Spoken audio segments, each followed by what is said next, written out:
உலகத்திலேயே இப்படி ஒரு கோரமான சம்பவம் நடந்தே இருக்கக்கூடாது அப்படின்னா எந்த சம்பவத்தை சொல்லுவீங்க அப்படின்ட்டு கண்டிப்பாக கமெண்ட்டில் சொல்லுங்கள். முக்கியமாக அகமதாபாத்லேருந்து லண்டன் போன இந்த விமான விபத்தை சொல்லியே ஆகணும்.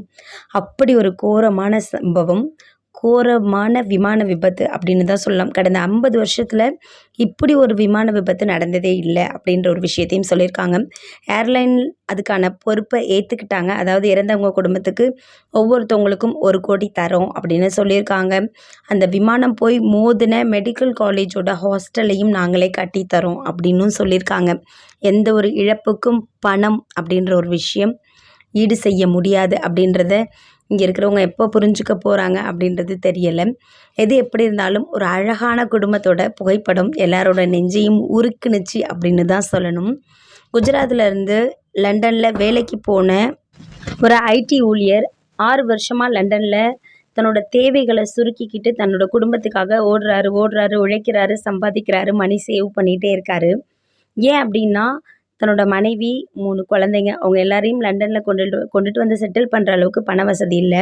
அதனால் 6 வருஷமாக கொஞ்சம் கொஞ்சமாக பணத்தை சேர்த்து வச்சு தன்னோட மனைவியையும் குழந்தைங்களையும் கூட்டிகிட்டு போகிறாரு. தன்னோட மனைவியும் தான் கணவர் கூட இருக்க போகிற சந்தோஷத்தில் அங்கே பார்த்துட்டு இருக்க வேலையை ரிசைன் பண்ணிவிட்டு ஃபேமிலியாக லண்டன் போய் செட்டில் ஆக போகிறோம். நமக்குன்னு ஒரு வீடு, நம்மளோட குழந்தைங்களுக்குன்னு ஒரு ஸ்கூலு, எல்லோரும் ஒன்றா சமைச்சு சாப்பிட போகிறோம், ஒரே பெட்டில் ஒரே வீட்டில் தன்னோட சுக துக்கங்களை பகிர்ந்துக்க போகிறோன்னு சந்தோஷமாக லண்டனுக்கு கிளம்பி போகிறாங்க. ஃப்ளைட்டில் எடுக்கப்பட்ட கடைசி புகைப்படத்தை இன்ஸ்டாகிராமில் எக்ஸ் தளத்தில் ஷேர் பண்ணுறாங்க. கரெக்டாக 3 நிமிஷத்தில் ஃப்ளைட் வந்து வெடித்து சதுறது. தன்னோட குழந்தைங்களுக்கு வலிக்குதா அப்படின்னு கேட்க அந்த அப்பாவுக்கு டைம் கொடுக்கல. அப்பா எனக்கு வலிக்குதுப்பா அப்படின்னு சொல்கிறதுக்கு அந்த குழந்தைங்களுக்கும் டைம் கொடுக்கப்படலை.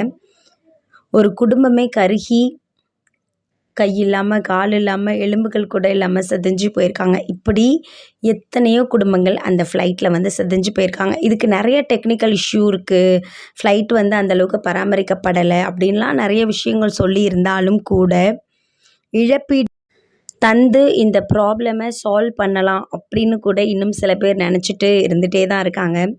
இன்னும் கூட அந்த புகைப்படம் கண்ணை விட்டு மறைஞ்சு போகலை.